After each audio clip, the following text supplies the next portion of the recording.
നേരത്തെ ഡോക്ടർ പിന്നെ പറഞ്ഞല്ലോ മൂത്രാശയ രോഗങ്ങൾ ഇവരിൽ കൂടുതൽ കണ്ടുവരുന്നുണ്ട്. അതിന് വല്ല പ്രതിവിധി ഉണ്ടോ ഡോക്ടർ? അത് സാധാരണ പ്രായമായവരിൽ കാണുന്ന മൂത്രാശയ രോഗങ്ങൾ എന്ന് വെച്ചിട്ടുണ്ടെങ്കിൽ ഒന്ന് മൂത്രം അറിയാതെ പോവുക, യൂറിനറി ഇൻകോണ്ടിനൻസ്.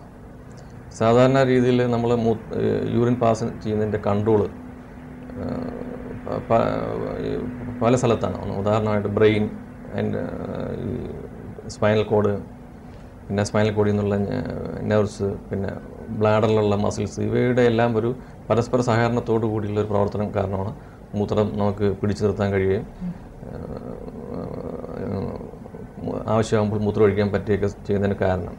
പ്രായമായവരിൽ ഇതിൻ്റെ പല സ്ഥലത്തും നമുക്ക് ബ്രെയിനിൽ, സ്പൈനൽ കോഡിൽ, ഞരമ്പ്, മസിൽ, ഇതെല്ലാം പറ്റുന്ന കാരണം ഈ കോർഡിനേഷൻ പോവുകയും മൂത്രസഞ്ചിയിൽ കുറച്ച് മൂത്രം ആകുമ്പോൾ തന്നെ അവർക്ക് കൺട്രോൾ ചെയ്യാൻ പറ്റാത്ത രീതിയിൽ മൂത്രം പോവുകയും ചെയ്യുന്നു. അതിന് യൂറിനറി ഇൻകോണ്ടിനൻസ് എന്ന് പറയുന്നത്. പിന്നെ മറ്റൊന്ന് സാധാരണ പുരുഷന്മാരിൽ പ്രോസ്റ്റേറ്റിൻ്റെ ഗ്രന്ഥിയുടെ വീക്കം കാരണം മൂത്ര തടസ്സം വരുന്നു. അതേപോലെ മലബന്ധം ഉണ്ടെങ്കിലും മൂത്ര തടസ്സം വരാം. പിന്നെ ഒന്ന് കാണുന്നത് ഈ പ്രായമായ സ്ത്രീകളിൽ കാണുന്ന സ്ട്രെസ് ഇൻകോണ്ടിനൻസ്.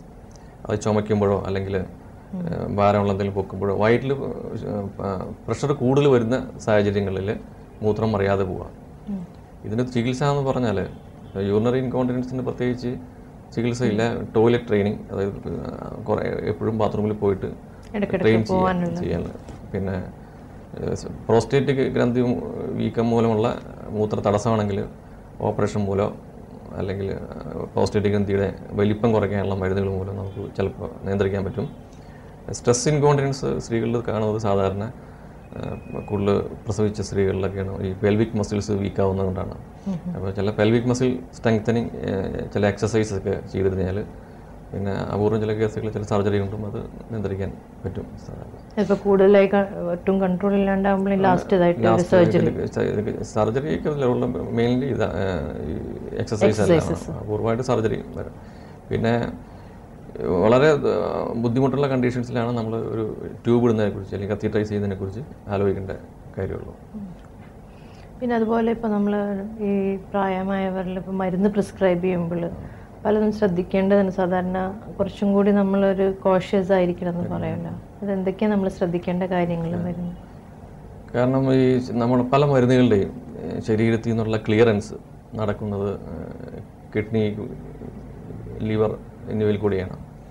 പ്രായമായവരിൽ പലപ്പോഴും ഈ കിഡ്നിയുടെയും ലിവറിൻ്റെയും പ്രവർത്തനം പലപ്പോഴും ശരിയായ രീതിയിലായിരിക്കില്ല. അപ്പോൾ അതുകൊണ്ടുള്ള ദോഷം എന്താ വെച്ചിട്ടുണ്ടെങ്കിൽ നമ്മൾ മരുന്ന് കൊടുക്കുമ്പോൾ ഒരു ചെറിയ ഡോസ് കൊണ്ട് തന്നെ അതുകൊണ്ടുള്ള സൈഡ് എഫക്ട്സും മരുന്നിൻ്റെ ടോക്സിറ്റി എല്ലാം ഉണ്ടാകാനുള്ള സാധ്യത വളരെ കൂടുതലാണ്. പിന്നെ ഡ്രഗ് ഇൻട്രാക്ഷൻ. നമ്മൾ പലപ്പോഴും ഒരു രോഗിക്ക് ഒന്നിൽ കൂടുതൽ മരുന്നുകൾ കൊടുക്കുമ്പോൾ ഒരു മരുന്ന് മറ്റേ മരുന്നിൻ്റെ പ്രവർത്തനത്തെ പലപ്പോഴും ബാധിക്കാം. മറ്റ് മരുന്നിൻ്റെ ശരീരത്തിലുള്ള കോൺസെൻട്രേഷൻ കൂട്ടുക, കുറയ്ക്കുക, അതിൻ്റെ മെറ്റബോളിസം എല്ലാം അഫക്റ്റ് ചെയ്യാം. ഇതിനെ പറയുന്ന ഡ്രഗ് ഇൻട്രാക്ഷൻ. ഈ ഡ്രഗ് ഇൻട്രാക്ഷൻ സാധാരണ ഈ പ്രായമായവരിൽ വളരെയധികം കൂടുതലാണ്.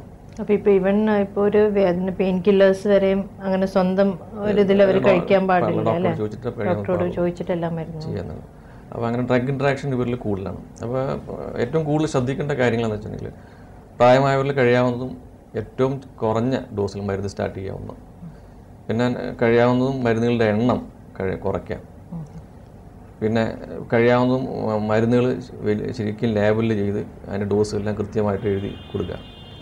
പിന്നെ ബുദ്ധിമുട്ടുള്ള ആളുകളിലാണെന്നുണ്ടെങ്കിൽ കഴിയാവുന്നതും മറ്റുള്ളവർ മരുന്നെടുത്ത് കൊടുക്കുന്നതായിരിക്കും നല്ലത്. അതേപോലെ ലിവർ, കിഡ്നിക്കെല്ലാം കൂടുതൽ കേടുവരുത്തുന്ന മരുന്നുകൾ കഴിയാവുന്നതും ഡോസ് കുറയ്ക്കുകയോ ഒഴിവാക്കുകയാണ് നല്ലത്. ഡോക്ടർ, ഇപ്പോൾ ഈ പ്രായത്തിനെ തടുക്കുന്നതിനെ കുറിച്ച് എന്തൊക്കെ റിസർച്ച് നടക്കുന്നുണ്ടെന്ന് കേൾക്കുന്നുണ്ട്. അപ്പോൾ അതിനെക്കുറിച്ചൊന്ന് വിശദീകരിച്ച് തരാമോ? ഈ പ്രായമാവുന്നതിൻ്റെ ഒരു പ്രധാന കാരണം നമ്മുടെ ശരീരത്തിലുള്ള സെല്ലുകൾ എപ്പോഴും ഇങ്ങനെ ഡിവൈഡ് ചെയ്തുകൊണ്ടിരിക്കുകയായിരിക്കും. കുറേ കഴിയുമ്പോൾ അത് ഡിവൈഡ് ചെയ്ത് വീണ്ടും ഉണ്ടാകാനുള്ള കഴിവ് നഷ്ടപ്പെട്ട് കഴിയുമ്പോഴാണ് സെല്ല് നഷ്ടപ്പെടുക. ഇങ്ങനെ ഡിവൈഡ് ചെയ്യാൻ വേണ്ടിയിട്ട് പ്രധാന ആവശ്യമായിട്ടുള്ളൊരു സാധനം ഓരോ സെല്ലിൻ്റെയും ക്രോമസോമിൻ്റെ എൻഡിലുള്ള ടിലോമർ എന്ന് പറയുന്നൊരു DNA സീക്വൻസാണ്. സെല്ലുകൾ കുറേയധികം ഇങ്ങനെ വിഭജിച്ച് കഴിയുമ്പോൾ ടിലോമറിൻ്റെ ലെങ്ത്ത് കുറയും, ലെങ്ത്ത് കുറഞ്ഞു വരും. കുറേ കഴിയുമ്പോൾ സെൽ ഈ ടിലോമർ എന്ന് പറഞ്ഞത് ഈ ക്രോമസോമിൻ്റെ എൻഡിലുള്ള ഒരു സാധനം, അതിൻ്റെ ലെങ്ത് കുറഞ്ഞു കഴിഞ്ഞ് കുറേ കഴിയുമ്പോൾ ആ സെല്ലിന് ഡിവൈഡ് ചെയ്യാൻ പറ്റാതെ ആ സെല്ല് നഷ്ടപ്പെടുകയും ആണ് ചെയ്യുന്നത്. അങ്ങനെയാണ് ഏജ് ഉണ്ടാവുക. അപ്പോൾ അതേപോലെ നമ്മൾ ഈ ടിലോമറിൻ്റെ ആക്ടിവിറ്റി ഇപ്പോൾ ഈ ക്യാൻസർ സെല്ലുകളിൽ വളരെ കൂടുതലാണെന്ന് കണ്ടുപിടിക്കപ്പെട്ടിട്ടുണ്ട്. ഈ ടിലോമർ ഉണ്ടാക്കുന്ന എൻസൈം, ടിലോമറൈസ് എന്ന് പറഞ്ഞ എൻസൈമിനെ ഈ അടുത്ത കാലത്ത് ഐഡൻറ്റിഫൈ ചെയ്തിട്ടുണ്ട്. അപ്പോൾ ടിലോമറിനെയും ടിലോമറസ് എൻസൈമിനെ പറ്റി കൂടുതൽ ഗവേഷണങ്ങൾ നടന്നുകൊണ്ടിരിക്കുകയാണ്.